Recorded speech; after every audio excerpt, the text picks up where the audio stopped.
Japan Japan world की most advance technology और second most developed country है। Japan को भविष्य में जीने वाला देश भी कहा जाता है और ऑलमोस्ट पूरी दुनिया में जापानीज टेक्नोलॉजी को सबसे ज्यादा यूज किया जाता है। जापान की टेक्नोलॉजी के साथ साथ इसका ट्रेडिशन, कल्चर और आर्ट इसे और भी खूबसूरत और बेहतर बनाता है। जापान की black French fries, capsule hotel, high tech toilets, robots और जबरदस्त स्काई स्क्रैपर्स हमें भविष्य की एक बहुत ही सुंदर झलक दिखाती है। पर क्या आपने कभी सोचा है कि इस भविष्य में जीने वाले देश का असल भविष्य कैसा होगा? 2050 तक जापान में और क्या बदलाव आएंगे और 2050 तक आपको जापान में किस तरह की एडवांस टेक्नोलॉजी को देखने का सुनहरा मौका मिलेगा? तो आइए जानते हैं।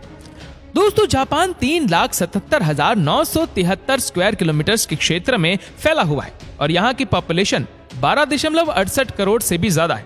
लेकिन जैसे भारत में बढ़ती जनसंख्या से लेकर हम परेशान हैं, उसके उलट जापान में पॉपुलेशन लगातार घट रही है और गवर्नमेंट इसके लिए परेशान है क्योंकि यहाँ की बर्थ रेट बहुत कम है। और इसी से रिलेटेड एक और प्रॉब्लम है कि जापान की आधी से ज्यादा पॉपुलेशन की उम्र 46 ईयर्स से भी ज्यादा है। मतलब यहाँ जवान लोग बहुत ही कम है। पर जापान हर प्रॉब्लम के लिए कोई ना कोई सोल्यूशन ढूंढ ही लेता है। इसलिए जापान बना रहा है स्मार्ट हाउसेस। ये स्मार्ट हाउस आपके मोबाइल पर कंट्रोल किए जाएंगे, यानी अगर किसी की उम्र ज्यादा है तो उन्हें मेहनत नहीं करनी पड़ेगी, बल्कि वो पूरे घर को अपने छोटे से स्मार्टफोन से कंट्रोल कर पाएंगे। जापान के योकोहामा सिटी में ऑलरेडी बहुत से स्मार्ट हाउस बनाने का प्रोजेक्ट शुरू कर दिया गया है। जापान एक ऐसी कंट्री है जो टेक्नोलॉजी और रोबोटिक्स में बहुत सफल है। जापान के पास बहुत से तरीकों के रोबोट्स हैं, जैसे social robots, guard robots, rescue robots और ह्यूमनॉइड रोबोट्स। और इतना ही नहीं, बल्कि आने वाले सालों में आपको ज्यादातर जापानी होटल्स और यहाँ तक कि जापानी घरों में भी बहुत रोबोट नजर आएंगे। टोयोटा के जनरल मैनेजर का कहना है कि आने वाले कुछ सालों में इंसान और रोबोट साथ मिलकर काम करेंगे। जापान का प्लान ये है कि 2020 के होने वाले ओलंपिक में असिस्टेंट सिर्फ इंसान ही नहीं बल्कि रोबोट्स भी होंगे जो गेस्ट को उनकी सीट बताएंगे और फूड भी सर्व करेंगे। जापान का पहला ह्यूमनॉइड रोबोट साल 1928 में ही बना दिया गया था। इससे आप अंदाजा लगा ही सकते हैं कि जापान हमसे टेक्नोलॉजी में कितना आगे है। चलिए अब जरा जापान के अपकमिंग मेगा प्रोजेक्ट्स की बात करते हैं। जापान का कैपिटल होने के कारण भविष्य में ज्यादातर मेगा प्रोजेक्ट टोक्यो सिटी में ही होंगे। 2020 तक जापान में 45 नए स्काई स्क्रैपर्स कंस्ट्रक्ट किए जाएंगे। टोक्यो सिटी में दुनिया की सबसे पहली 70 स्टोरी वुडन स्काई स्क्रैपर बनाई जाएंगी और इसकी कीमत $5.6 बिलियन होगी।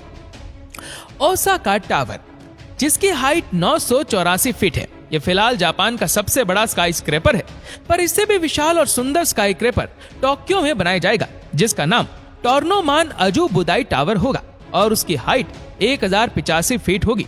इसे बनाना यानी शहर में एक और शहर बनाने के बराबर होगा, क्योंकि इस विशाल स्काई स्क्रैपर में 3500 रेसिडेंट्स के साथ साथ जिम, स्कूल, शॉप्स और यहाँ तक कि म्यूजियम भी होगा।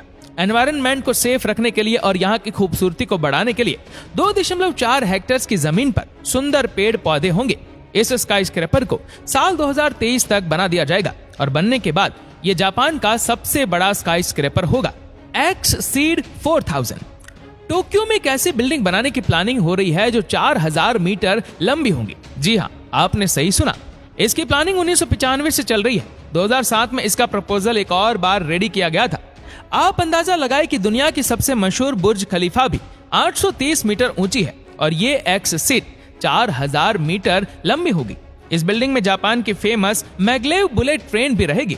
अनुमान लगाया जा रहा है कि इससे 2050 तक के पहले तैयार किया जाएगा। चलिए अब बात करते हैं जापान के एनवायरनमेंट की।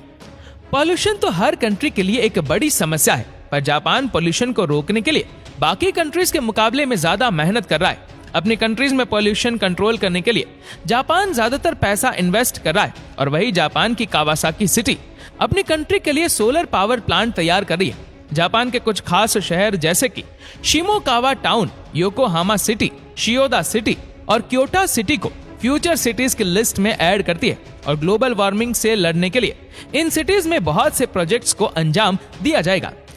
पॉल्यूशन को रोकने के लिए बड़ी कंपनी जैसे टोयोटा मोटर, होंडा मोटर और निसान मोटर ज्यादा इलेक्ट्रिकल व्हीकल्स को बनाएगा और जापान में फ्यूज पर चलने वाली नहीं बल्कि इलेक्ट्रिकल व्हीकल्स का उपयोग किया जाएगा।